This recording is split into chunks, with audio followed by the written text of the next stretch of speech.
All right.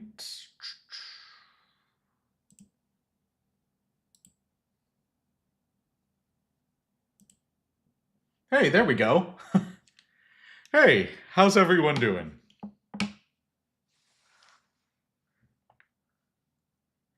Hello from Michigan. Hello from Pasadena. Hey, guys. Good to see you guys here. Hey, what a week it has been.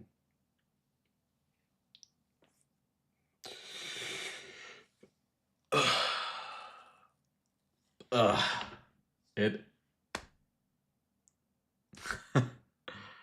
I am so tired, but I had a good morning, few cups of coffee, and a solid breakfast. So now I'm just riding the good vibes of today and just thinking about a lot of stuff. Actually, I've been figuring out what is a really good idea for the future of this channel and my content. Uh, Esh. um, yeah, it's something that I've been thinking about making is a vlogging channel where I just go around, at least starting off with just small little adventures in my neck of the woods. And hopefully, as not only this channel grows, but hopefully that vlogging channel, as that grows as well, hopefully I'll be able to do bigger, more exciting adventures and just have a good time with everyone. That really sounds like a good time. But I don't know. We'll see. We'll see.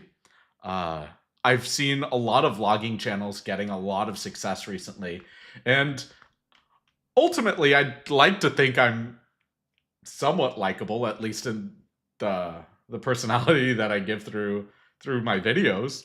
So we'll see. We'll see how that vlogging goes. Um, where's the sheet?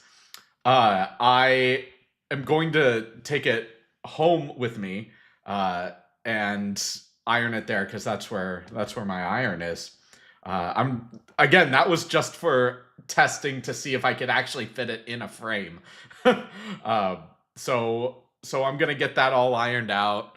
I'm going to play around with a lot of the colors and the color schemes and things like that, and we'll see how it goes. But these are the lights I've been using. Wah! And they just change colors and they're very interesting. I like them a lot. But it is a little more. It is a little bit more difficult to try to elevate them because they are so small. So I've been using just stacks of books to elevate them on platforms to make the light actually still visible onto the screen itself. But we'll see how it goes. Hello from Morocco. Hello, hello. Uh,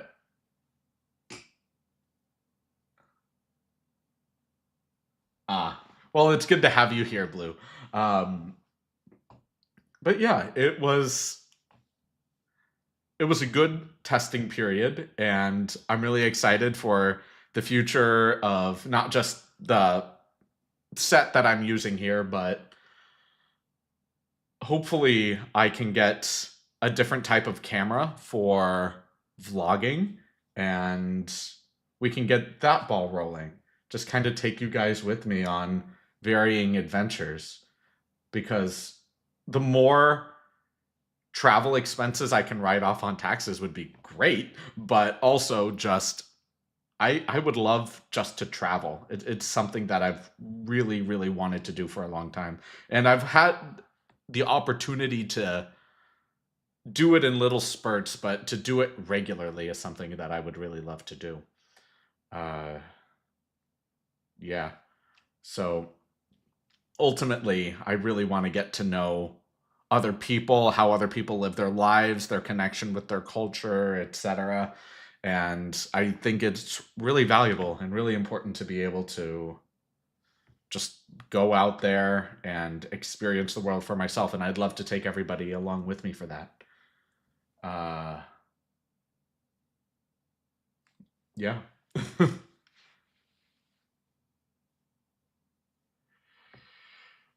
Ay.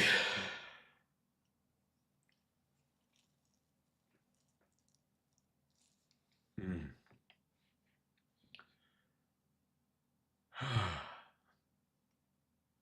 So, I don't know. What do you guys think?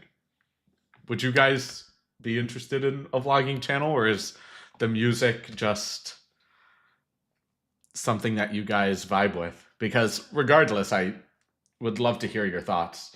Um, but yeah, just based off of everything that I've seen vlogging channels become very successful recently. Well, not just recently, but especially recently. So I would really love to give that a good old college try, you know? uh, but we'll see how it goes because I'm really excited to give that a go. Um, Also, not that I think it's going to happen, but if I can make going to theme parks a write off in my taxes, that would be awesome. I love immersion and just going into really fun and exciting places and using that as work. But we'll see how that goes. We'll see how that goes. If I could just focus on making sure that I get all of the content I need out for this channel, making sure I get enough content out for the vlogging channel, I think that'd be really, really cool. How about getting a projector? It would be more durable than a sheet, no ironing needed. Uh, yeah, I mean, I thought about that. The problem with screens like that though is that they're not really foldable or retractable. My frame itself is, and my room is not big enough to maneuver around in. Uh, the only way I'm even able to move it at all is because I'm able to retract it. So that's kind of why I need the malleable nature of the cloth. Uh,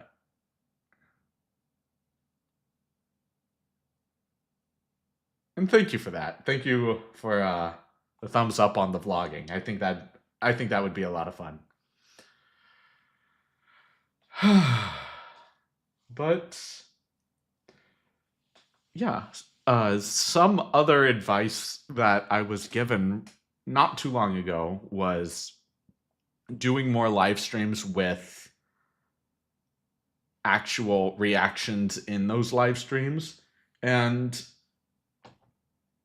I've thought about it and I'm not too sure because the videos that I like to give out are pretty much are still me and authentically me, but I'm able to edit out a lot of things that I I'm a person who really repeats myself a lot and I try to take those sections out. There are also a lot of times when I pause, and you might be able to tell through this live stream as well, but there are times when I can pause for 30 seconds to minutes at a time, just trying to collect my thoughts before committing to a sentence. And I edit that out to make it more cohesive. And it's, I don't know. I wouldn't like the product if I just did those types of reactions on live stream. But at the same time, you know, if people demand it enough, then I'll definitely give it a go. But I don't know. It's not necessarily something that I'm very passionate about doing. I'm fervently looking towards kind of thing. So we'll see how it goes, but that's the vibe for now.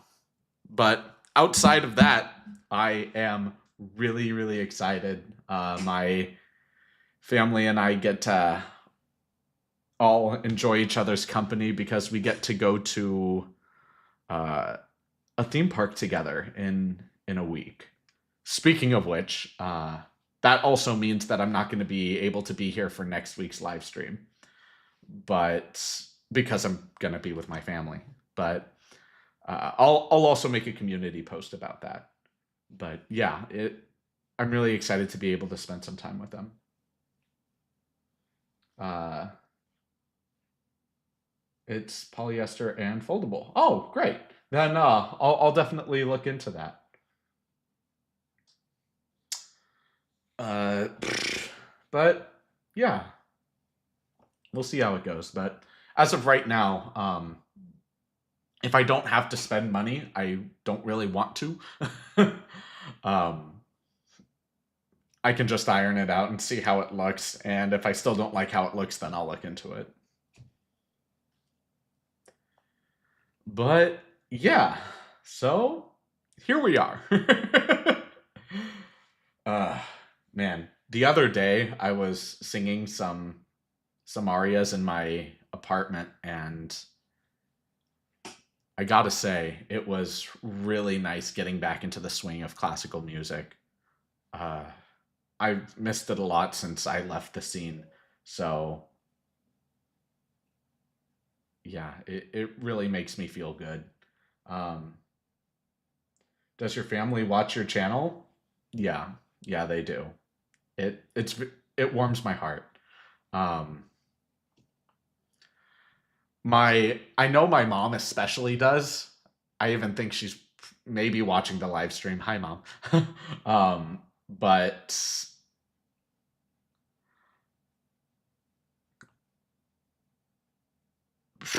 what else? My dad might. I think my sister might watch on occasion. Maybe. I'm not really sure. Uh, but no, no, yeah, my family watches. Um, yeah, I mean, I think it's really sweet. But here we are. Uh, but yeah, as I was mentioning, I was singing some arias the other night, and it made me feel so good, so good.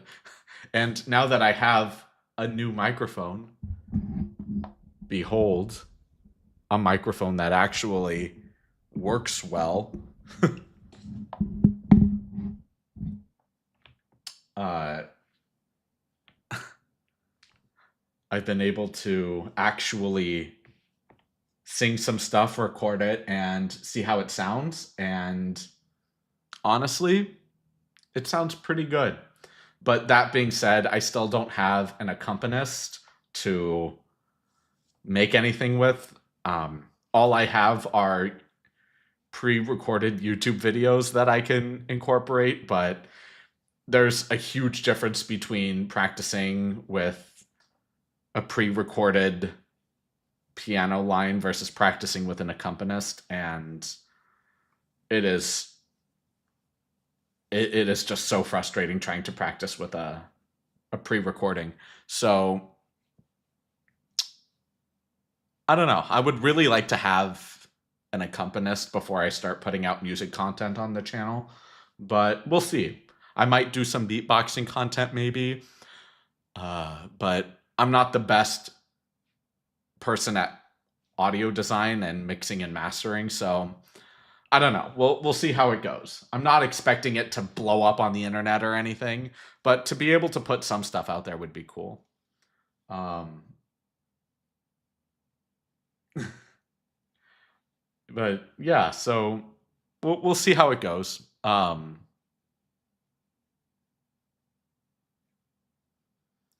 What else? Huh.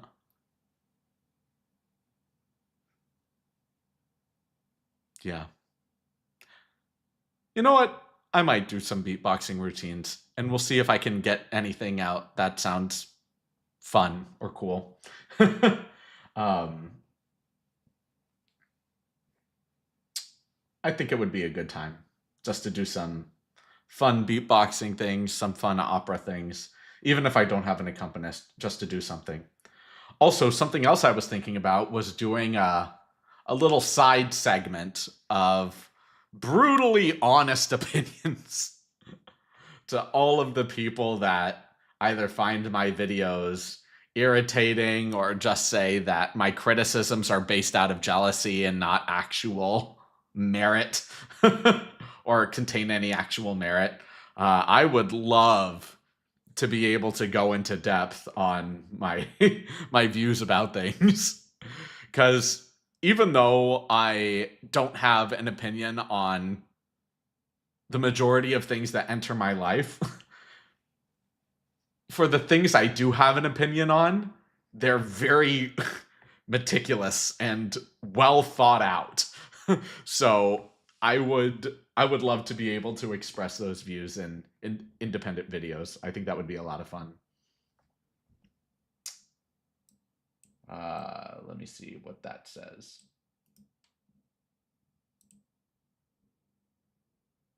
All right.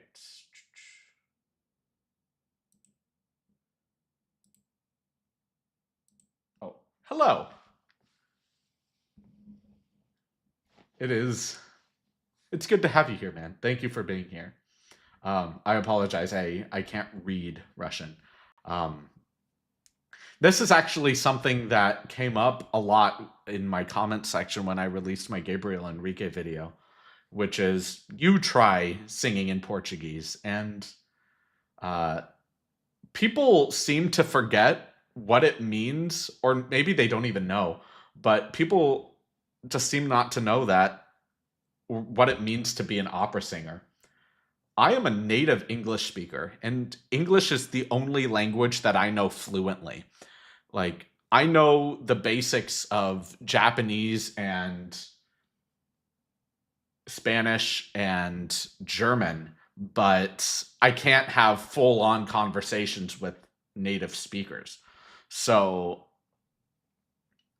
ultimately, based out of my training, I know how phonetically the alphabets of each of them work. And I know how to sit down with a piece of music, translate everything, work out every single sound that I need to make in the entirety of a piece, or in an opera, and if I'm performing the whole thing, and get it done. That's what it means. So for the people who say, you try singing in Portuguese, I could. Yeah, absolutely. It's just not a common language in opera to sing in. So I'm not trained in it, but get me a vocal coach that knows Portuguese. Let me go back to my teacher, and I'll work with it. But it's the idea of people don't seem to believe that I'm capable of singing in another language, which is bizarre to me as an opera singer. But uh, to each their own, I guess. Um, we're gonna rip a fool a new one in there. Peace and love, man. Um, but even going beyond that, uh, I just really love singing in other languages. I think there's a lot of natural. Before I even got into opera itself, I thought German was a very, I followed in line with the stereotype that German was a very gross language. And because it felt so guttural, But going beyond that, I was able to get to a point where when I was actually studying German, I I started understanding the flow and the beauty of it. And it was just magic. Like, let me see if I could do an example of it, because singing in German is probably my favorite language to sing in. Uh,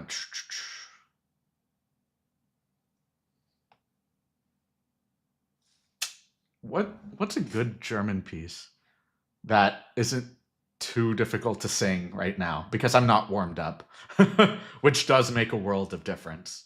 Um, okay, here we go. Aus der Heimat hinter den Blitzen rot, da kommen die Wolken her. Aber Vater und Mutter sind lange tot. Es Kind mich dort keiner mehr.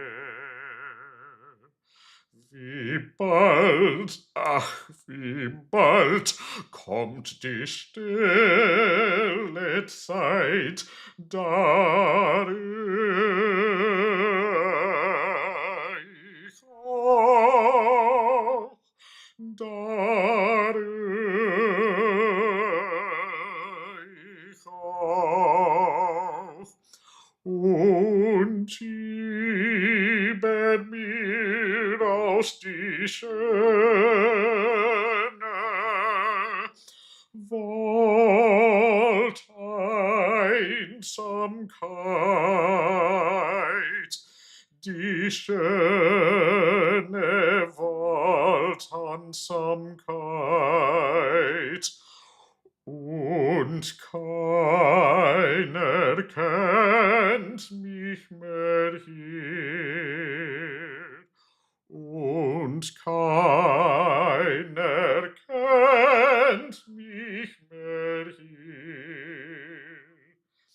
And it's just such a beautiful language, and it flows just so intrinsically, and with all the stereotypes of it's ich or mich, wow kind of feeling. It's just it's so gentle in its approach. Yeah, there is those guttural sounds, but if you sing them well, they're beautiful connecting sounds that can just flow so seamlessly into new cadences, and it's just so magical. It's such a beautiful language when you actually sing it. And like I've always mentioned on the channel, speaking a language and singing a language are two very, very, very, very, very different things. And there's just a natural beauty to singing in German. I absolutely adore it. Wunderbar. Dankeschön. Dankeschön. Yeah, it's just such a majestic language. I love it so much. Um, Italian is very flow-like as well. It could be a lot of fun, very bouncy, but overall, I just really love the flow of Italian. Hunter just lost his kitty mind. First he licked your face, then he shared. Oh, that's really sweet. Um, I was actually talking with my best friend recently, and I love her cats. Unfortunately, I'm allergic to cats, but I love her cats anyway, because they're very derpy, and they're very much both. I'm very affectionate, but also only on my terms am I affectionate, which I feel like are most cats, but particularly these ones, which lean more into the affection, but not when you want to be affectionate to them. But it's really sweet. I love cats. Even though I'm more aligned as a dog person, because one, I'm not allergic to dogs, and my personality is very dog-like. I'm a very loyal and very committed and very excitable person. Uh, Plus, in my life, I just like being surrounded by dogs, but it doesn't mean that I dislike cats by any means. I love how just nimble and cat-like they are. Lovely. Um, but let's see. What else can I do? Um, because I'm having a great time just doing musical stuff. I feel like I don't even do that nearly enough on my channel. As someone who is constantly talking about being an opera singer and critiquing other artists, I feel like a lot of people don't really know what it is I sound like or what it is that I do. So I think this is a good opportunity to share a little bit of that. So I did German. Let's do something in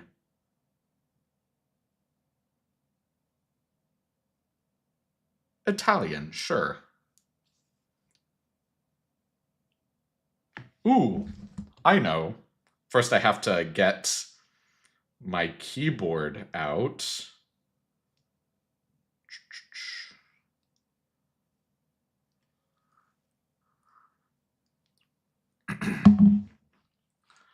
Madamina, il catallo è questo, delle belle come il padre mio, un catalogo che ho fatto io. Osservate, leggete con me, osservate, leggete con me. In Italia 640, in Almania 231, 100 in Francia, in Turchia 91, ma in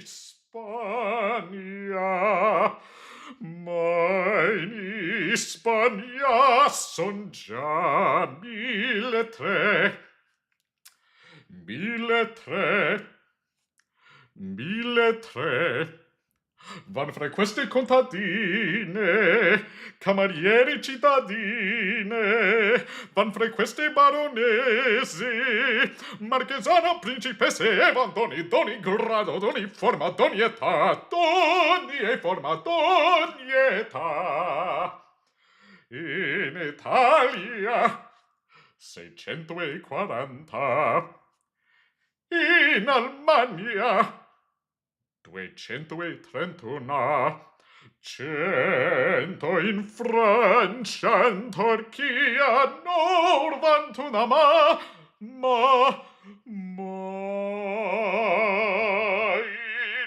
Spagna, ma in Spagna son già 1.300. 1.300 van fra queste contadine, camerieri, cittadine, van fra queste baronesse, marchesana, principesse, e van d'ogni grado, d'ogni forma, d'ogni età, d'ogni forma, d'ogni età, d'ogni forma, d'ogni età. That's only the first half of the aria too, and I'm surprised I still remember it. It's been so long since I've done it, but and I know I was a little flat in some sections. Forgive me, but again, I'm not really that warmed up. But let me tell you, that's one of my favorite operatic characters to perform, which is Leporello from Don Giovanni. And for those of you that are also subscribed to Peter Barber, I'm pretty sure he's also said that Don Giovanni is his favorite opera. It's just so compelling and captivating. I love it. Thank you, thank you. Yeah, it's, you know, Peter has said that he loves performing Giovanni, and I love performing Leporello, which is his sidekick. So hey, if there's a time in the future where and an opportunity where Peter and I could do that together, I think that would be freaking awesome. Obviously, I don't think that's ever going to happen, but that would be really cool if that was the case. Thank you, thank you.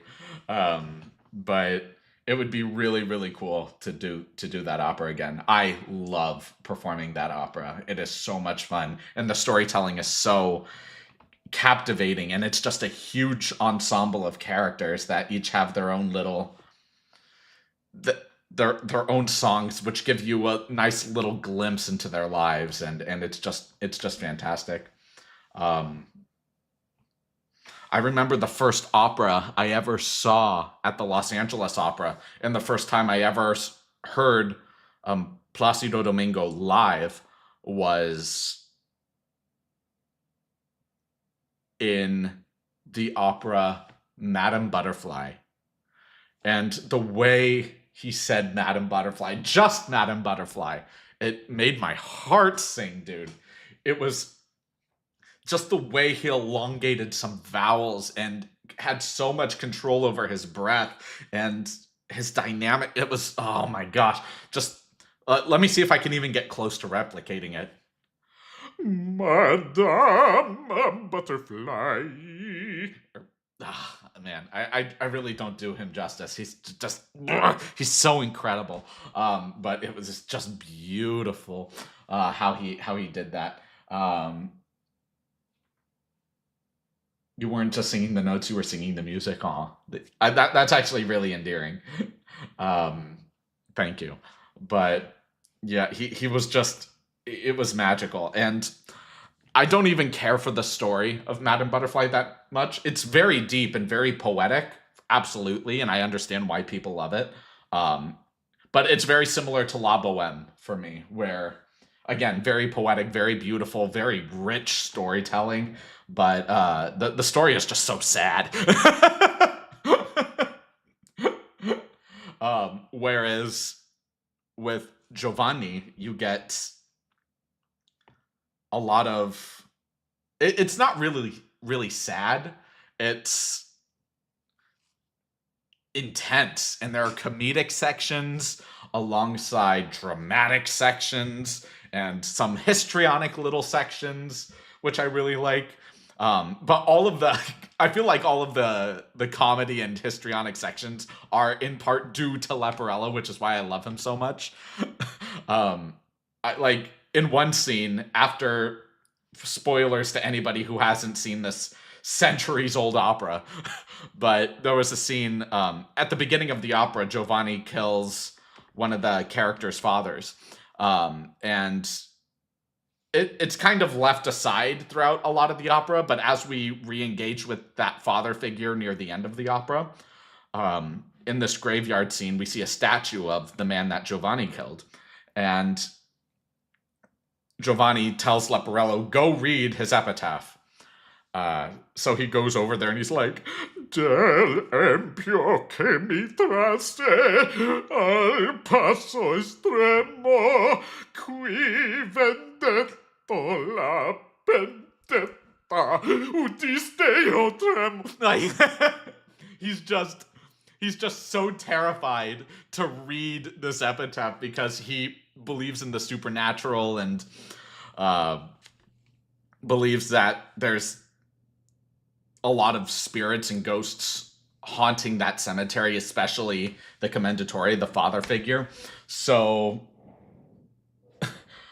little does anyone else, or little does Giovanni know that that is actually the case. The statue does end up moving.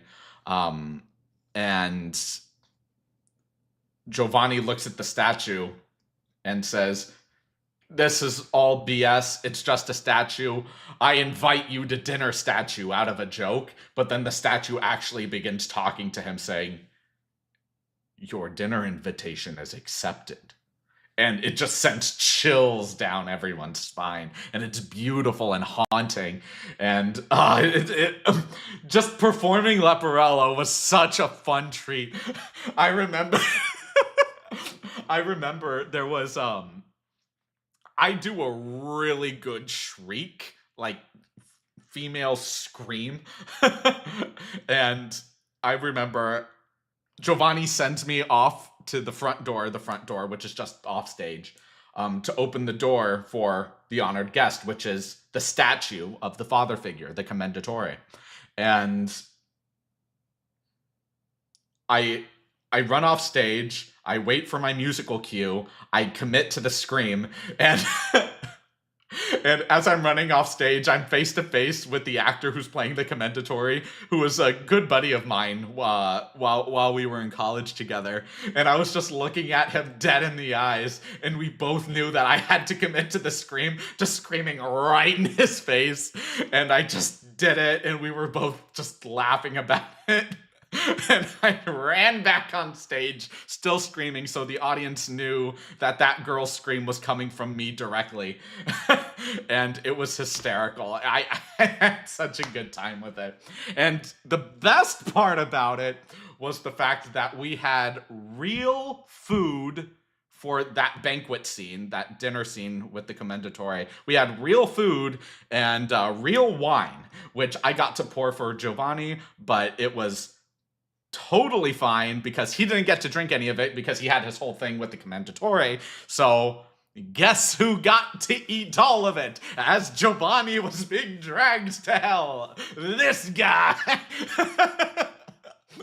Literally all of the food for the banquet scene was just for me to eat on stage because there was just like this really slow back and forth between the two characters. And the idea of it is that Giovanni doesn't treat me that well. Not really good at all. Like, I'm his loyal servant, and essentially it feels like I'm supposed to be a slave to him, even though I'm a servant and I still get paid by him and things like that. And it's not like I'm in completely tattered clothing or anything like that, but you can tell that I'm poor and I am a servant to him, and or just subservient to him. And during that entire scene, just being able to say, oh, finally, I get some of the good food. It was just hysterical. I absolutely loved it. Yeah, I love that opera. It's so much fun and so compelling and captivating. Another really good opera where a lot of people actually don't even know that it is an opera. People just think that it's a story. Uh, Hansel and Gretel, or Hansel und Gretel by Humperdinck. The music in that is just, that is really good stuff. I really love it. Especially the father of Hansel and Gretel has such a fun aria. Just Tra-la-la-la, tra-la-la-la, heißer Mutter, ich bin da. Ra-la-la, ra-la-la-la, bringe Glück und Gloria. Ach, wir armen, armen Leute. And it's just very bouncy and it flows like that. And it's just, so much fun. And another colleague of mine who is a tenor got to play the witch. And it's typical where the witch is normally played by a woman. And we had two casts where one of the witches was a woman, played by a woman. I forgot if she was a contralto or a mezzo, but she might have been a contralto, actually. But regardless, both of them did a fantastic job. But my colleague, the man who played the witch, just phenomenal. His cackle, his witch's cackle was mind-blowing. I loved watching him perform. I love watching opera singers that don't just stand there and sing notes beautifully. I want full, immersive, engaging storytelling. This is what opera is. It's full storytelling. You know, I think there's I'm glad you're enjoying yourself, Blue. Like, storytelling is so pinnacle, especially in this day and age, where, yes, traditionally, opera might have just been, here are some sets, here's a lot of beautiful music, commit to the music, make it sound as beautiful and robust as possible, because there weren't microphones back then. You had to have this natural resonance in your voice get out to the back of the theater. And in the interview I had with Peter Barber, he was saying, you know, anybody can learn how to sing, but not everybody can be an opera singer, because that just comes down to genetics and how intrinsically resonant your voice is, you know. And do you have a booming voice, or is your voice or are you more tacit in the way that you speak? Are you a little bit more reserved? And if your voice is more quiet and can't project all the way to the back of a hall, uh, it's just not in the cards for you, because that's exactly what opera is. You know, there might be operatic productions where the vocalists are mic'd, but it's just so rare, because opera singers will blow out mics. It's and it's just so rare. And those aren't typically traditional operas, where most operas performed today are performed in a traditional style, even if the interpretation of it is modern. Like, I remember I did, right before COVID happened, the last opera I performed in was The Damnation of Faust, which is a very compelling tale. Absolutely recommend people look into that, because it's quite majestic. And that was one of the greatest opportunities in opera that I've had in a while at that point, because not only at that time was my personal vocal teacher a member of the Los Angeles Opera, which is a great opera house, I got to perform with a vocalist from the Los Angeles Opera who was playing Mephistopheles, or the devil. And our entire rehearsal process was incredible. And oh my gosh, he ended up getting sick the week of the performance, so we called upon his understudy to fill it in. The understudy didn't think that he would actually be on stage, so he learned nothing. So we forced our well, we didn't force, but we just said, we can't have the show unless you go on stage, because Mephistopheles is such a pinnacle character in the show. He's the whole, like, he's the antagonist.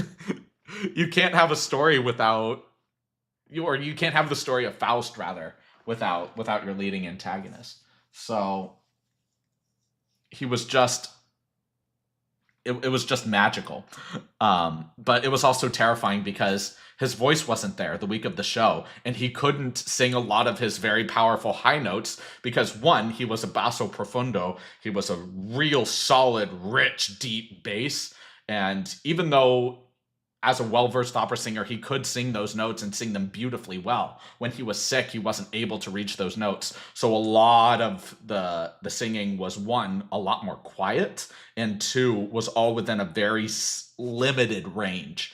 And it was a tragedy. And the entire cast and crew was just so mad at the understudy for not actually learning the part, because understudies, I've been in multiple operas. A lot of people might not believe this, but understudies are so important, because people think, oh, well, why would the leading role not be there to perform? Anything can happen. I've been in multiple operas where, one, the first opera I was ever in, which was Carmen, which isn't a good opera to start off in, because it's a very long and difficult opera to sing. The first opera I was ever in, the lead, Don Jose, the lead and protagonist of that opera, was kicked out of the opera because he just didn't make any rehearsal. Zero. Like, it wasn't until dress rehearsals that he was actually able to make it, but by that time the director just said, you're done. So our understudy came in, and did the job brilliantly. And then there was that time with Faust where we needed the understudy to come in and step up, and he didn't. But even looking at understudies from a historical perspective, Luciano Pavarotti got his big break as an understudy because the lead wasn't there. He went out, did his thing, widely adored, became one of the most successful opera singers and one of the most recognizable opera singers of all time. And understudies are just so critical to not just opera, but the theatrical experience. Anything can happen, anything. And you always need to be prepared. Even if you're not going to be on stage, even if you learned all of those lines, rehearsed everything the lead did, and still never had your opportunity, you were still there, you were still present, and you learned a lot from that experience. You owe it to yourself to do a good job and to not let down the cast in the event something happens. So it's just so critical to keep in mind. But with all of that being said, going back to the original conversation, one of the modern takes we did on Faust was a Twilight Zone themed Faust, where all of us got painted in grayscale, where our faces were a nice mix of light grays, dark grays, accentuating features, and it was a very compelling show, and we had a great time with it. Makeup took forever to put on, makeup took forever to get off, because our arms, our faces, our leg, everything. But if we could get by without our legs, because there was only one character that didn't wear long pants, I should say. It was a really intriguing show, absolutely, and a really dynamic telling of Faust. So I had a great time with it, and I absolutely implore people to look up that story, or at least Dante's Inferno. It's incredible. Some of the greatest storytelling ever, period.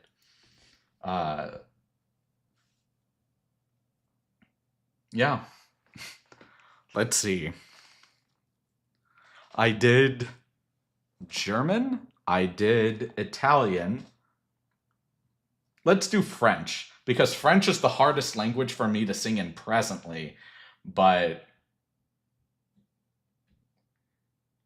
and I haven't sung in French in a really long time. I don't even know if I remember the words to it.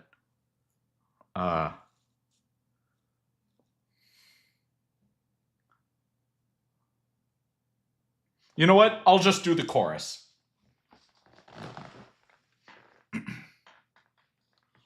Torre adore en garde, torre adore,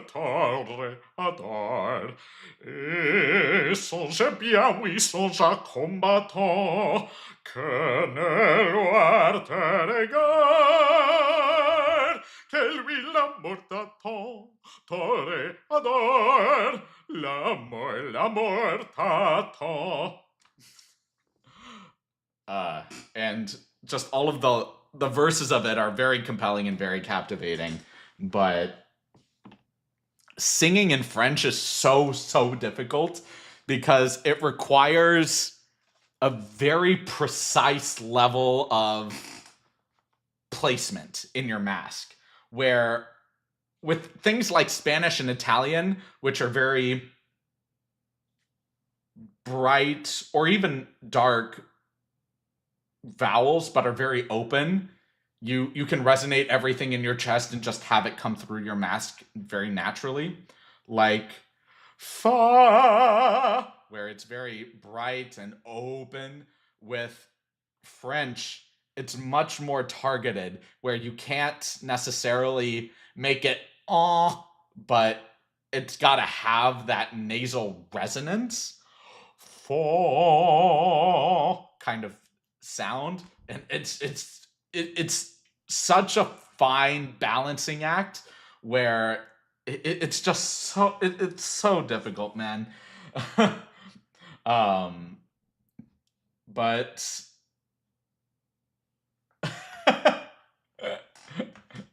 um thank you guys, but yeah, it's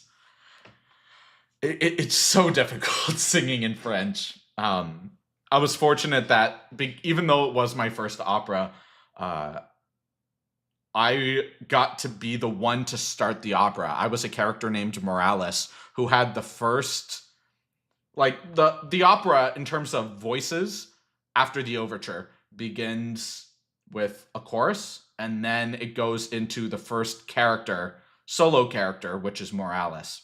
And this was a lot of pressure on me because one,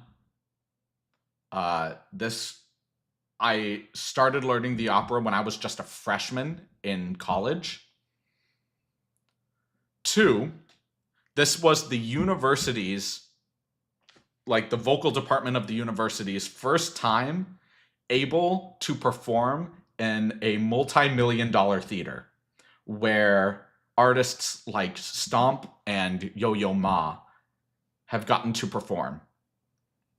So this is already a renowned theater with great musical acts behind it, and uh, this is the first time the university was actually able to perform in it. And I was the first voice to set it off for the university. And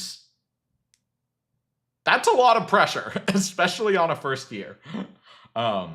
So I went in, and it took me so long. French was so difficult for me, especially since I didn't get to take my French diction class until, I want to say, a few semesters from then. So it was a very challenging time. I was working with my teacher a lot. I was working with my vocal coach a lot. I was working with a colleague of mine who knew French well, but it was really, really tough trying to just get prepared for that kind of role, even if it was a small role, because all I was doing was setting the scene, setting the stage, interacting a little bit with Micaela, who was the initial love interest to the main protagonist, um, and just presenting myself in such a way that was compelling and engaging, making sure that the audience is ready for the main protagonist to come in. Ah, Don José, quel noi le bonne santé, il n'est pas brigadier dans notre compagnie. And I obviously didn't do that well, but the idea of it is still the same, where you just take a lot of these like bouncing notes that are just constantly flying around everywhere, and trying to reel it into a very seductive and charming, compelling man who's also a military officer, trying to look good in front of his men, but also be charming and engaging, and get the girl's mind off of another military officer who she already loves regardless. And it was just, it was a lot for me to handle. And let me tell you that there were some really embarrassing stories too. So for those that don't know, I walk kind of weird. I don't walk like heel foot kind of thing. I walk on the side of my foot. So when I had to learn how to march, that was a lot more difficult for me than a lot of other points in the opera. um, it was challenging. It was challenging. And our director was a Broadway performer. He's been in multiple TV shows, performed on Broadway itself, had a full successful career. And there were some really humiliating points where I was holding up rehearsal because I just couldn't get marching down correctly, let alone singing and marching at the same time. And it was really, really tough for me. And he asked me, "How old are you?" And at the time I was 18. So I said I was 18. And it was, and I felt really embarrassed because I'm like, I'm the youngest person in this opera. I'm singing with grad students, majority grad students, with a few seniors, like, and a few juniors. But it was intimidating for me. I was the youngest person in the cast, and I just didn't know what to do the entire time, and I was very bashful. But through that experience, I was able to grow. I was able to do more challenging music. Like there's an operetta from Merari called The Medium, and that that operetta is, we performed it in English, and it was, the music for it is very abstract and very bizarre, but it's very compelling. And I was able to take my knowledge from Carmen, put it into The Medium, take my knowledge from both of those, put it into my first run through of Giovanni. And then from Giovanni, I was able to take that into other performances as well after I graduated. And uh, my final year, I don't think I did an opera, or maybe I did, but I can't remember it. Mainly because I know that I was focusing really, really hard on my senior recital. But yeah, it was a lot of fun. The university experience was a lot of fun. Yeah, I I messed up a lot, and I was trying to do my best to not step on people's toes, even though that's exactly what I did. um, but overall, uh, even though the university experience itself was really hard for me mentally, and in some cases physically, uh, I at least learned a lot, and I can walk away from that experience with the knowledge and understanding that that experience has given me experience for the future. But what a great time. Well, maybe not a great time, but a very knowledgeable time. A period of growth, if you will. Not to say that life isn't that, but that was absolutely that. Um, University was also the place where I started learning to beatbox. I doubt the guy is still here. If you are, it would be great. The Poot Chicken Tendy, the guy who was saying "esh" at the very beginning of the chat. Uh, he was, so "esh" is a word used in the beatbox community just to say that something is great, um, or it's a commonality, something that beatboxers and people within the community share. Um, you just say "esh" because it's a beatbox sound. It's like yes, but "esh" kind of sound.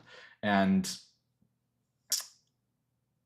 I have been to a couple of beatbox concerts, or rather just stages that were more a cappella concerts but had beatbox, full beatbox routines sections. And man, learning beatbox in university and taking that with me outside of university, it's a great feeling. I love watching my beatbox grow, which is why I'm excited to actually start hopefully filming some beatbox content sometime in the future, but we'll see.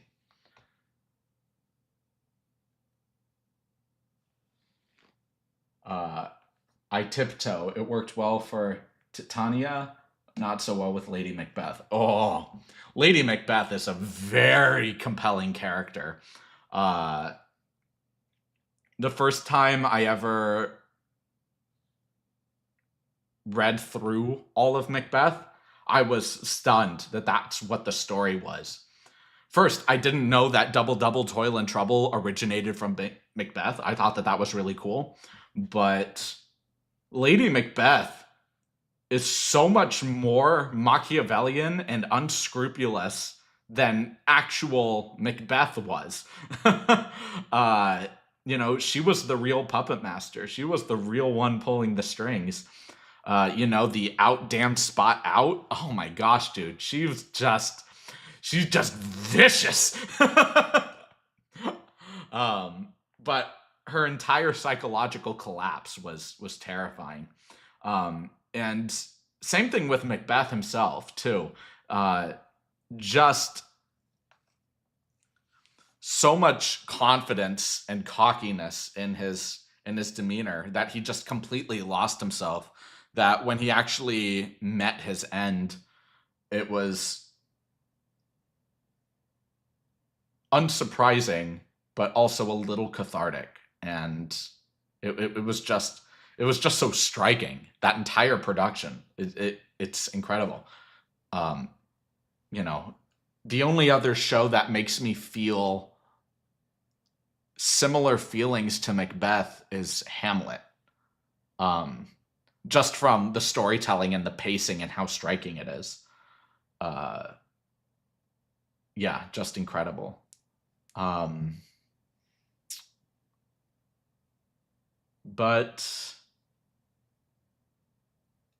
I was telling this to a friend of mine the other day. I'm not a very big musical person, but one musical that I would really love to see again is Seven Brides for Seven Brothers. Not just a live production of it, but particularly the film production of it. Howard Keel's voice it gives me a similar feeling to Gaston. You just get this strong, burly macho man with the voice of rich velvet and just, bless her beautiful hide wherever you may be. We ain't met yet, but I'm willing to bet you're the gal for me. And, it's so rich and majestic. I loved it. And the entire play itself is a lot of fun. There's a lot of dancing, a lot of singing. The storytelling is great. The character building is great. I really do adore that production. But man, Howard Keel's voice swoons. But yeah, so with all of that said, that's the hour. Thank you guys so much for being here. I really do appreciate you guys being here. Not just watching this live stream, but watching these videos. And at some point in the future, I will absolutely let you guys know when a vlogging channel is going to start up. And we'll see how that goes. And we'll see how building the set actually goes once I get everything figured out. So until then, everyone, thank you so much. I can't express my gratitude for you guys enough. And I will see all of you later. Have a great rest of your evening, everyone.